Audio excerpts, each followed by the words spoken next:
మైనా మైనా అడవి మైనా.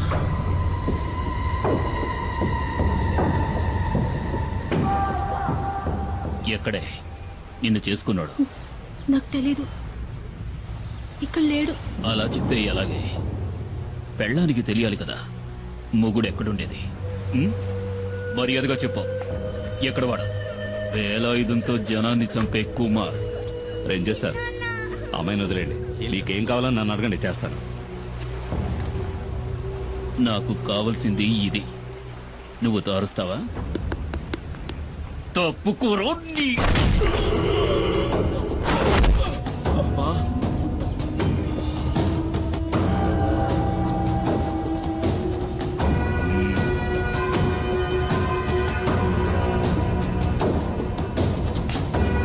నిన్ను తీసుకెళ్లి కొంచెం విచారించాలి.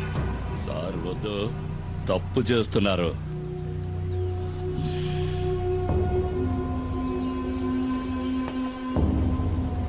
ఒక బిడ్డని కన్నా కూడా నీ ఒంట్లో బిగి కొంచెం కూడా తగ్గలేదు.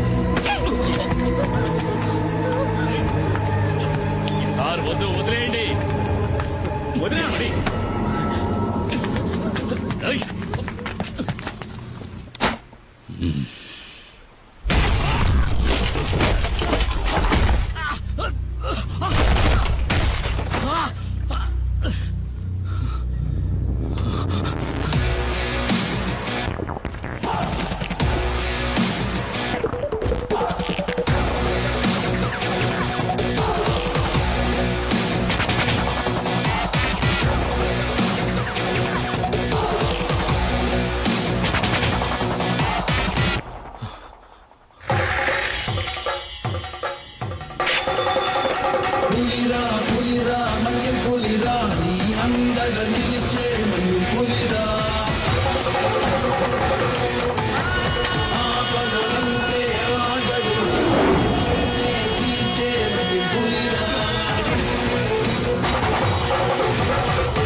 పులి వెనక్కి తగ్గింది భయంతో కాదు, వేటాడడానికి.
తలుచుకుంటే నిన్ను ఇక్కడే చంపేయగలను. ఈ పులియూరు పరిసర ప్రాంతాల్లో ఇంకొకసారి కాలు పెట్టావో ఆ పెట్టిన కాలుని నరికి పారేస్తాను. పోలా ఇక్కడి నుంచి.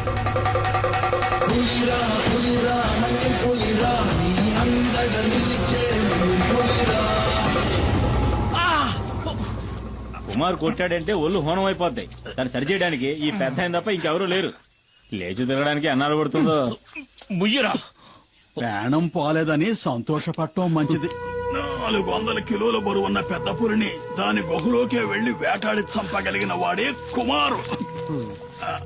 ఆ కుమారు భార్య సీబొట్టుకులాగి దెబ్బలు తిన్నావు కదా సారు. కొంచెం మెల్లగా మాట్లాడు. నా భార్య ఇంట్లోనే ఉంది. వాసంతి ఏంటి వాడు పువ్వాడు శశి అయి ఉంటాడు. చూస్తూ నుంచుంటావా? వెళ్ళి పట్టుకో. నన్ను పట్టుకోలేరు. నేనేది సరిగ్గా చూడలేదు. ఆవిడ ఏందో చూసి భయపడాల్సింది. ఎవడ్రా నువ్వు? ఏంటా కంగారు? నేను దారిని పోయేవాడిని సార్. దారిని పుచ్చి ఇక్కడ పడ్డాను. ఆగక్కడ.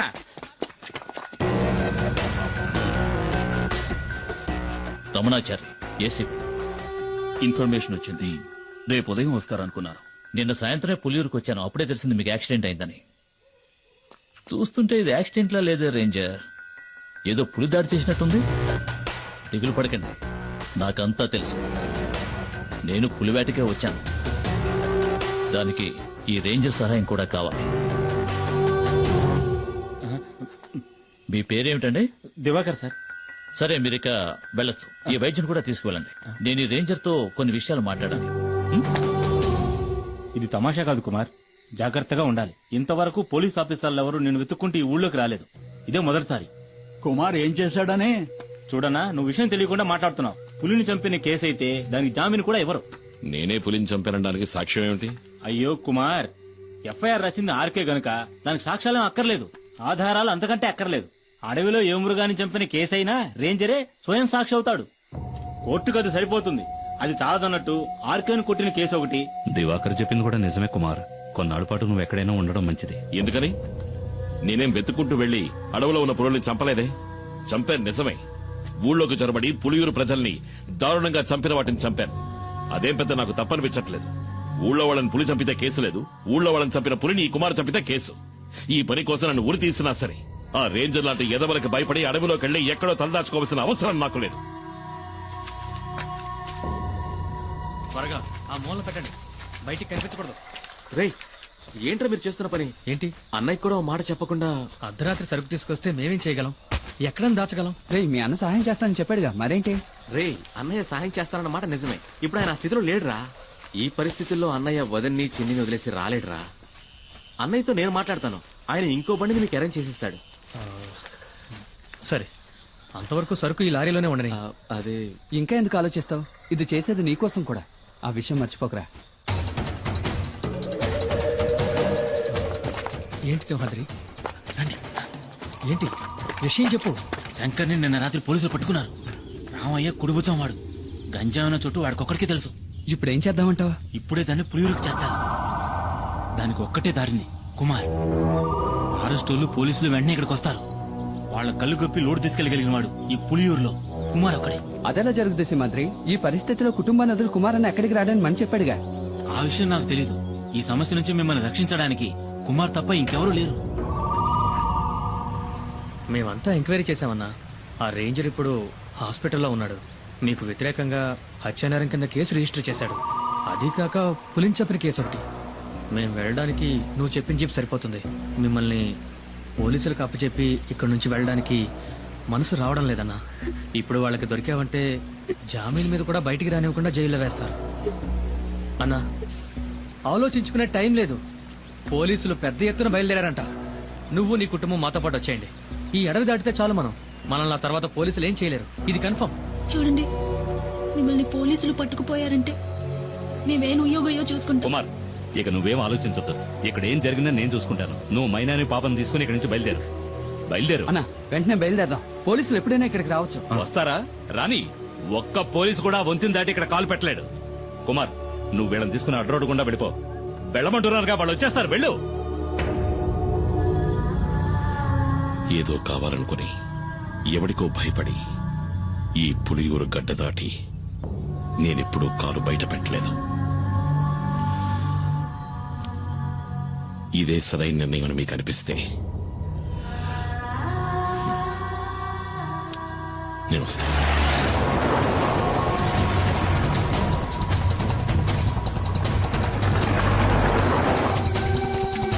అన్న త్వరగా రండి.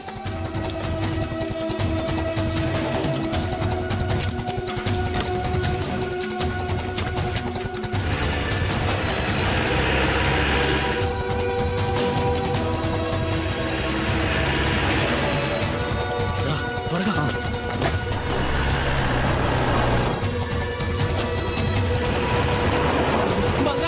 కాపాడు. పోలీసులు ఎన్కౌంటర్ చేయాలని చూస్తున్నారు. ఎందుకు? ఆ రేంజర్ పిల్లలు స్నానం చేస్తుంటే తెలియక తొంగి చూసారా? కమాన్, నువ్వు వెళ్ళి ఇక్కడి నుంచి. నేను వంతుని పేల్చేయబోతున్నాను.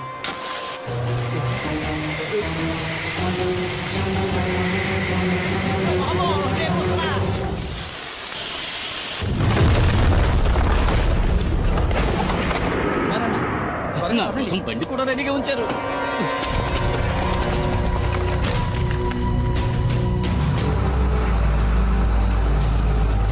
వాడు కుమారే కదా? అవును సార్. వాడు కూప్ రోడ్ దారి నుంచి తప్పించుకోవాలని చూస్తున్నాడు. మనం ఎస్టేట్ దారిలో వెళ్ళామంటే అడవి దాటేలోపు పట్టుకోవచ్చు. Don't waste time, move fast sir.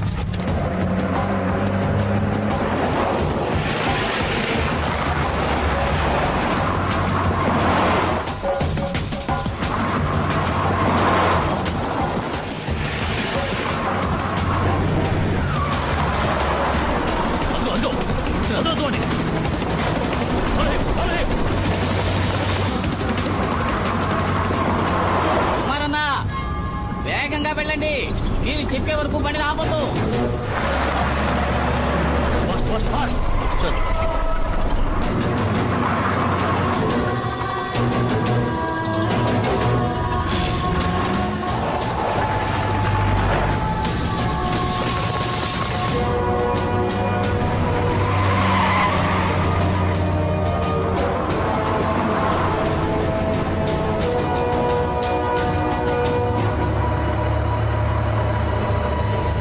కుమారన్న, పోలీసులు దొరికితే అంతే. లారీ మొత్తం గంజాయే. ఎలాగైనా సరే ఈ అడవి దాటుకుని మా ఏరియాలోకి ప్రవేశిస్తే ఏ రిస్క్ ఉండదు. అక్కడ నిన్ను ఎవరూ ఏం చేయలేరు. నన్ను నమ్ము.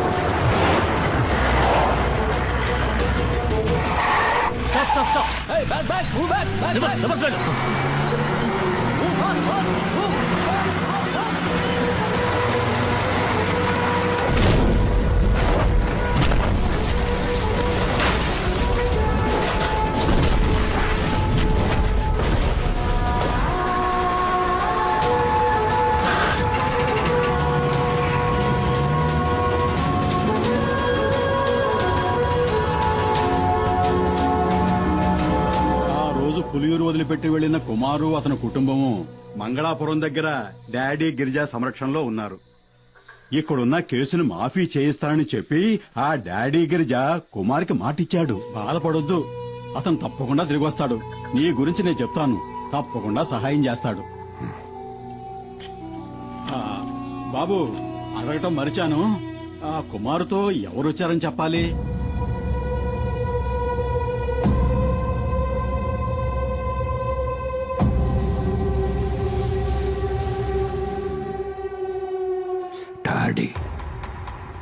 డాడీ గిరిజా.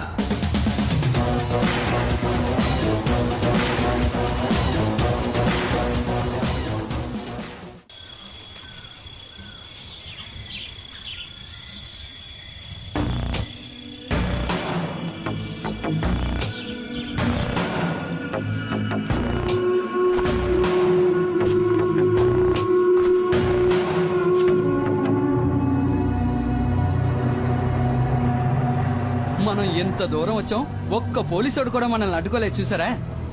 గంజాయాకును పొడిగా చేసి లారీలో ఎక్కించినప్పుడు ఏదో అనుకున్నాను మీ గురించి. ఇప్పుడు కదా అర్థమైంది. దేహ బలమే కాదు, మీకు బుద్ధి బలం కూడా ఎక్కువని. కొంచెం మెల్లగా వెళ్ళు. పరిగెట్టిని బాగా లాక్ కట్టారు కదా రోడ్లో గడ్డి ఎక్కడ జారుదుగా. ఇలాగే తీసుకువెళ్ళి పశువులకు మేతగా వేయకుండా ఉంటే చాలు.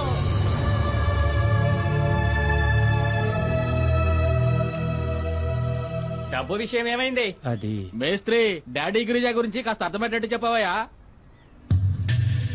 దేకో డాడీ, ఇవ్వాల్సిన డబ్బు ఇచ్చే తీరాలి. నువ్వేదో కష్టంలో ఉన్నావని ఖాదరాబాయ్ ఇన్నాళ్ళు ఓపిక పట్టాడు. ఇప్పుడు నువ్వు పెద్ద కోటీశ్వరునివైనావని ఊరంతా చెప్పుకుంటున్నారు. ఈ విషయం తెలిసిన ఖాదరాబాయ్ పాత బాకీ తీరు సమానంలో ఏం తప్పున్నది? బషీర్, వ్యాపారం నుంచి వీళ్ళు విడిపోయినప్పుడు ఈయన కాదరకు ఇవ్వాల్సిన డబ్బు ఎంత అనేది కాదరకు మాత్రమే తెలిసిన లెక్క. ఇంకెప్పుడు ఆ డబ్బు వసూలు కోసమని ఇక్కడికి రాకండి, సరేనా? ఇదే గనక మీ నిర్ణయం అయితే చాలా పెద్ద గొడవలు అయిపోతాయి. ఖాదర్ బాయ్ తో గనక పెట్టుకున్నారనుకోండి, నీకు తెలుసుగా ఎలాంటి వాడో. రంగంలోకి దిగినాక ఏం చేస్తాడో ఎవరికి తెలియదు.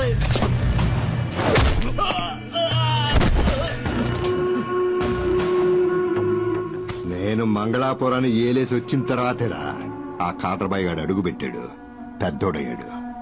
ఇల్లు అడిగి చెప్పు, ఆడికి దమ్ముంటే నా ఎదురుగా నిలబడి డబ్బులు అడగమను. బషీర్, ఏంటలా చూస్తావు, వెళ్ళు.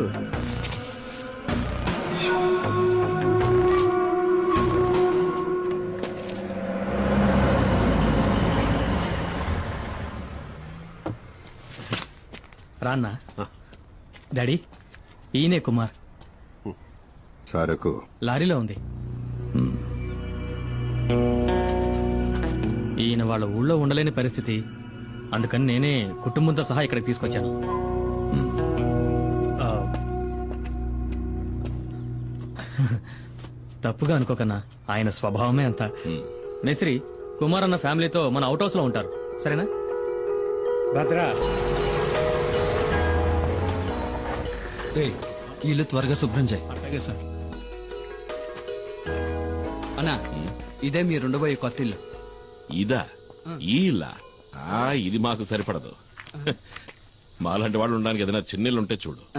అది సరే, ఇంకేదో అనుకున్నాను. 2 రోజులుంటే అంతా అలవాటు అయిపోతుందన్నా, తర్వాత దీన్ని వదిలిపెట్టి వెళ్లేరు. అయ్యో, నువ్వు ఇంకా బతికే ఉన్నావా? చెయ్యివన్నా. నాకు వ్యతిరేకంగా కుట్ర పన్నారు. నీకు ఇదే సరైన శిక్ష. ఎందుకు? స్నానాలు చేస్తుంటే తొంగి చూసినందుకు, నాతో చెప్పకుండా నా బండెక్కినందుకు. నేను అర్జెంట్ గా ఒంటేరికి వెళ్ళాలి. దానికి నన్నేం ఎక్కడ చేయమంటావు? పోసుకోవాలో చెప్పండి. ఇంట్లోకి వెళ్ళు. ఇంట్లోకా? అరే, ఇంట్లో టాయిలెట్ ఉందని చెప్తున్నా. నాకు ఆరు బయట వెళ్ళడమే అలవాటు. మనీ చూసావా, ఇంట్లోనే వానొస్తుంది. అన్నా షవర్ అయి ఉంటుంది వదినా. ఏంటో ఈ- షవరా వసే పల్లెటూరు బయట నీకు అలవాట్లేని పనులేం చేయకే. ఇదిగోరా, నాకు ఇంకొంచెం పోయి. ఇదిగో మనీ, ఇప్పటికే మీ అన్నయ్య తడబడుతున్నాడు, ఇక ఆపే. వాడు ఆపడు, నువ్వు మొయ్యి. వద్దులే. మణి, నీకు విషయం తెలుసా? ఒకప్పుడు ఒక జ్యోతిష్కుడు నా చేయి చూసి చెప్పాడు, రే కుమారు, నీకు రాజభవనంలో ఉండే యోగం ఉందిరా అని. అది నిజమైందిగా. జైలుకెళ్లే యోగం ఉందో లేదో ఆ జ్యోతిష్యుని అడిగి చూడు. ఒక్కో రోజు ఇక్కడ జరిగే ఎన్ని సూతా ఉంటే మనశ్శాంతి లేకుండా పోతుంది. ఈయన ఆ రోజు సిద్ధగొట్టిన ఫారెస్ట్ రేంజర్ చావు బతుకుల్లో ఉన్నాడు. అవసరమైతే ఇంకా కొడతాను. ఎల్లి కొట్టు. రేంజర్ని చూస్తేనే నాకు ఒళ్ళు మండిపోతాయి. ఆళ్లే మా నాన్నని పులి చేత చంపించిన లుచ్చాగాళ్ళు. వాళ్ళు వదిలిపెట్టను. నన్ను ఉరిదీస్తారా ఏంటి? ఆడు సచ్చాడంటే అదే గతి. పోయిరా సుబ్రమణి, ఇంకా పోయి. తాగి తాగి సావుని. కరెక్ట్ గా చెప్పావు. అక్క చెప్పిన దాంట్లోనూ విషయం ఉంది. మీరు ఇలాంటివి తాగి చావకూడదు. మిగతా నేను రేయ్, ముట్టుకున్నావనుకో చెయ్యి నరికేస్తా. ఇదిగో సుబ్రమణి, నాకు గ్యాస్ వెలిగించడం చేత కాలేదు, బయట పోయేటివ్వు, అన్నం వండుతాను. ఉండదునా, గ్యాస్ పై నేను వెలిగిస్తాను. అయితే రా. ఆ. ముట్టుకున్నావో? ఒకసారి ట్రా నాన్న. దేనికి తల్లి? ఒకసారి ట్రా. వెళ్ళి ఏంటో అడగన్నా. జాగ్రత్త. తాకనే తాకను. తాకేవో అయిపోతావు. ఈ విషయంలో కన్న తండ్రి చెప్పినా విన్నంటే విన్నా.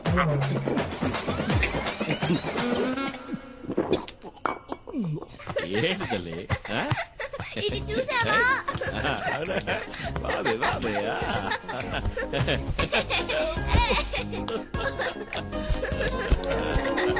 మైనా, మైనా, వస్తున్నాను. వేక దాకా సారాయి తాగి పిలుస్తున్నాడు చూడు, మైనా మైనా అంటూ. ఏంటి? నువ్వు వచ్చి ఈడ పడుకోద్దా?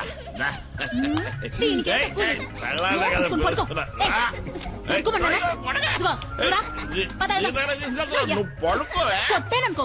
నువ్వు ఏయ్, పడుకోవా? నువ్వు రావే. సరే, పడుకున్నా. నిద్రపోమని చెప్పానా? పద. తాప తీసుకురావడానికి వెళ్తున్నారా అన్నా? నేను ఇక్కడ పడుకోనా? ఆ? అదే నేను ఇక్కడ పడుకుంటాను, మీరు మీ కుటుంబంతో సహా బయట పడుకోవచ్చు కదా అని. ఏంట్రా?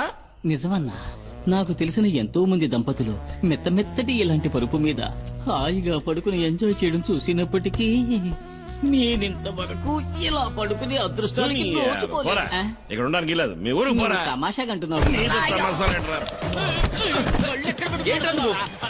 రేయ్, మళ్ళీ నువ్వు నా కండ పడ్డావో చంపేస్తాను నిన్ను. అనయ్య అనయ్య ఆ? వాడిని ఇక్కడి నుంచి పంపించేస్తే మనం ఇక్కడ ఉన్న విషయం పోలీసులకు చెప్పేస్తాడు కదా. అయ్యో అదొకటి ఉంది కదా. రేయ్, రేయ్, ఆగు. అక్కడే ఆగు.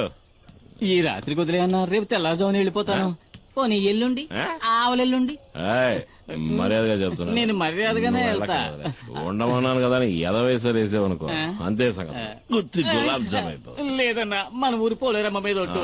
ఎవరు స్నానం చేస్తున్నా నేను తొంగి చూడను, నేను అసలు స్నానం చేయను. ఒకవేళ చూస్తే నీ తల పగిలిపోద్ది. అబ్బా. కుమారన్న, ఆ? ఒక చిన్న ప్రాబ్లం. ఏంటి? లారీలో ఉన్న సరుకు ఎలాగైనా ఈ రోజు రాత్రికే ఫార్మసీకి చేర్చాలి. ఫార్మసీ అదెక్కడుంది? ఇక్కడ నుంచి 3-4 గంటల ప్రయాణం ఉంటుంది. త్వరగా వచ్చి బండి తీయనా? అయ్యో, నేను ఇప్పుడు బండి తీయలేను. అదేంటి? కొద్దిగా వేసుకున్నా. మందు కొట్టి నడిపితే నెమల వాహనానికి కోపం వస్తుంది. ఇంతకుముందు 2 సార్లు అట్లా జరిగింది కూడా. మనం రేపు ఉదయం. అయ్యో కుమారన్న, అది మంచిది కాదు. రాత్రిలో లోడ్ దించేయాలి. పొగలైతే చాలా రిస్క్ అవుతుంది. ఇబ్బంది పెట్టకండి. సరే పర్వాలేదన్నా, లారీ తాళాలివ్వండి, నేను తీసుకెళ్తాను. అయ్యో, అయ్యో. వద్దు. అన్నా, తెల్లారలోపు నీ లారీ ఇక్కడ ఉంటుంది. వేరే దారి లేదన్నా, ప్లీజ్ అన్నా. నా నెమల వాహనాన్ని ఇంతవరకు ఎవరికి ఇవ్వలేదు. ఇవి తాళాలు కావు, నా ప్రాణం. ఆ? జాగ్రత్తగా నడుపుతాను. జాగ్రత్తగా థాంక్స్ అన్న. నడుపు, ఆ? వస్తాను. అదే బాబా తమ్ముడు.